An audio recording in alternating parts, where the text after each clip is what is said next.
Hey YouTube, I find myself back in France. This is another in the process of my deconversion away from being a Jehovah's Witness, and this one concentrates on Jehovah's Witnesses are unique in their religious practice. At about the age of no more than 12, there was a very close bereavement in my mother's family, and my parents could no longer politely keep me away from them. The funeral was some distance away, and we stayed with them. There were so many uncles, aunts, cousins I'd never met because they were deemed worldly and a corrupting influence. I was later shocked to find that part of my mum's family was still in the same religion they'd all been brought up with.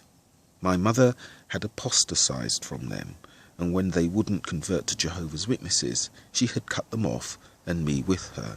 It was my mother that had defected. This unknown family was so much fun.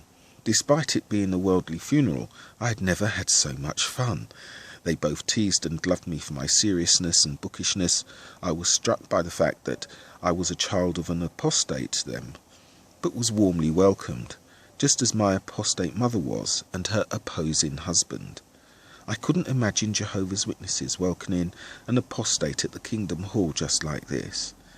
They were warm to outsiders, even to opposed outsiders.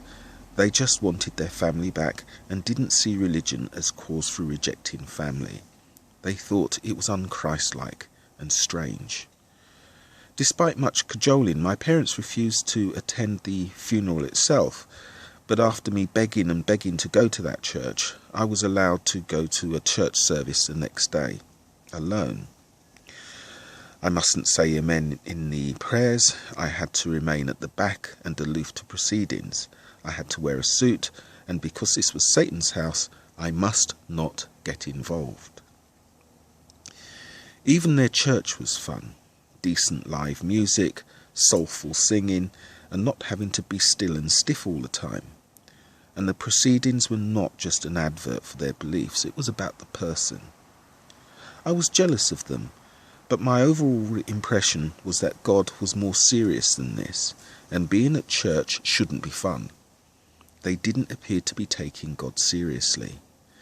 My cousins didn't seem to know much about the Bible either, and neither did they care. They knew God is love, they were forgiven, and the church was a good place to make friends.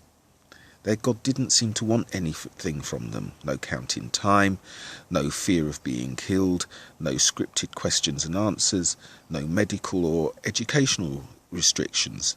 Their God just wanted them to be excellent to each other. And I was jealous, but I couldn't take it seriously. I just didn't want to be Captain Bringdown and force them to sit in interminably boring meetings like I had to, and wait to be slaughtered. Although my parents dreamed of nothing else. Their God was so much fun, someone you could love, but was almost nothing to do with the character I had heard about in the meetings at the Kingdom Hall. The Jehovah's Witness God was stern, uptight and watchful, whilst my cousin's God partied much harder than I thought seemly. Attending their church showed me there were other ways of reading that book. Had my estranged family really read the Bible and turned it into a fun time? It was seeing my cousin's church that made me think they were theocratically wrong, but emotionally healthy and happy. Their church was a place they seemed to forget problems, rather than pretend they weren't God's problem of who he would kill first. It was a real pleasure at that church, but I knew it wasn't real. After that experience, I was tempted to ask my parents to attend a church like that, but I knew I would be committing a devastating act of disloyalty, especially after discovering that my mother had shunned those people. I was tempted to join, but I knew I only really wanted to be there for the fun. It wasn't real, so I dug deeper into the truth. My mum must have good reasons to shun those joyful people who would clearly welcome her back without condition. But I hoped being right as a Jehovah's Witness would soften the blow of not being allowed to meet those wonderful people again. But all this really reinforced the idea that everyone makes their own God, And a few years later, when making the scary, irrevocable decision to risk losing my family, I discovered at a local reference library that the Jehovah's Witness organisation itself wasn't an apostate operation.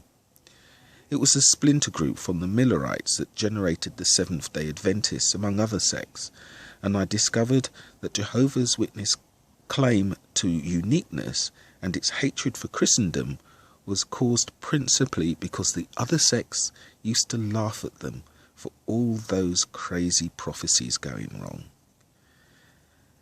This was a uniqueness that wasn't mentioned from the platform. Neither was it anything to be proud of.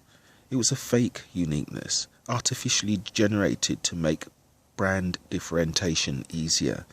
In the same way a Porsche Cayenne and a Volkswagen Touareg are fundamentally the same car under the surface, but command very different admirers.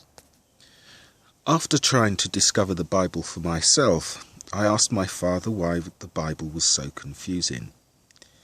He told me about the Ethiopian eunuch having the same problem, but someone explained it to him and he immediately got baptized because he had the right attitude. I thought this eunuch guy had lost his mind as well as his nuts, because I realised being baptized was entering into an irrevocable, eternal contract in which you voluntarily accept the loss of everyone you know if at any point you feel uncertain. Why the eunuch or anyone did it, I never understood. I just didn't think baptism would be enough to make God like me. Getting wet took no skill. It was another hollowness. It was about this time that elders would come to me after a meeting to drop hints about taking the next step for Jehovah. Little brother or sister so-and-so had recently done it, and look how happy they are, getting all those new privileges. And if I wanted to progress like them, then just take the next step. I never understood why the bit about roofs and jumping off them didn't cut both ways.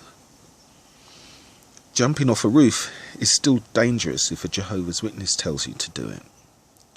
One elder after another came to me to encourage me to One elder after another came to me, and to encourage me, they put me on the microphone rota and gave me the longer talks. I was encouraged by these promotions and my family proud, but I realised it was a ticking clock. I would soon enough be expected to reciprocate by taking the next steps. I had to be sure about what I was agreeing to.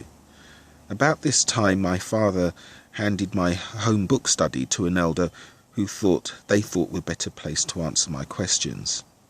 He was either not interested or unable to give answers that didn't depend on huge bias and the presupposition that Jehovah's Witnesses were always right and others always wrong.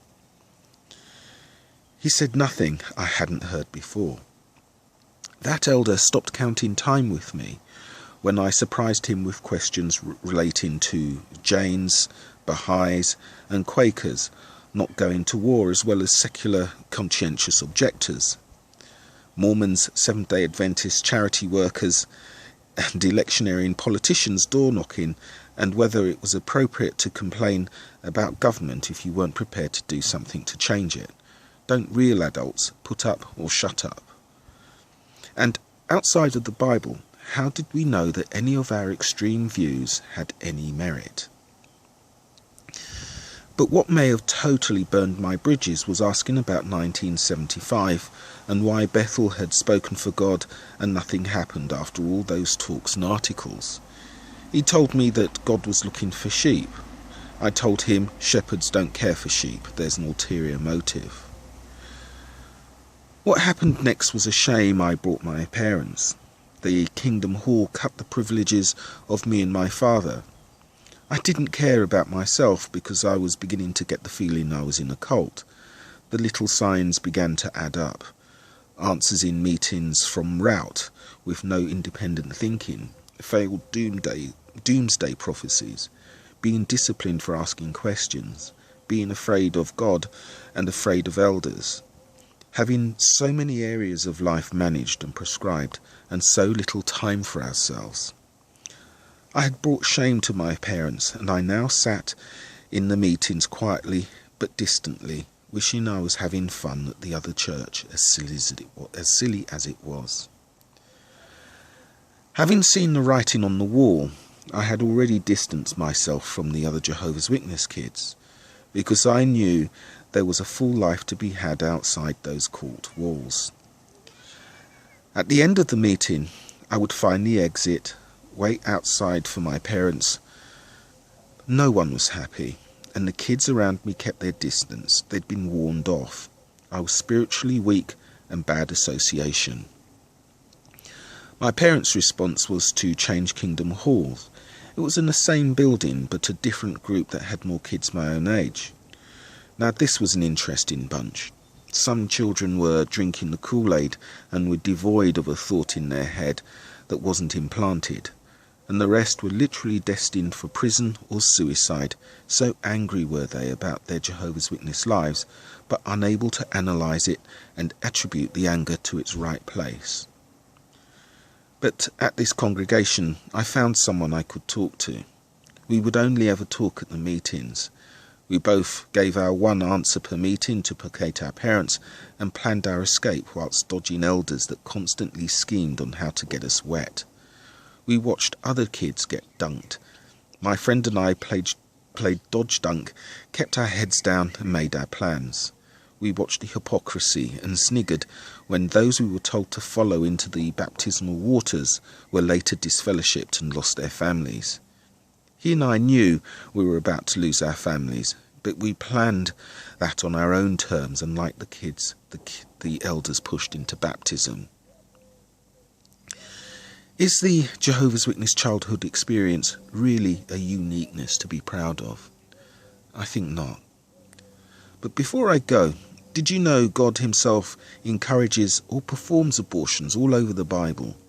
Check out Numbers 5, chapter 5, where God advises on how a jealous husband can perform selective terminations on his alleged unfaithful wife. In Hosea, Jehovah proclaims that his own people will be punished with spontaneous miscarriages if they piss him off. And in 2 Kings, Jehovah orders pregnant women of the opposing tribe to be ripped open to kill the unborn. He didn't have much regard for the newly born either. Check out King David's newborn baby. He's a lovely chap.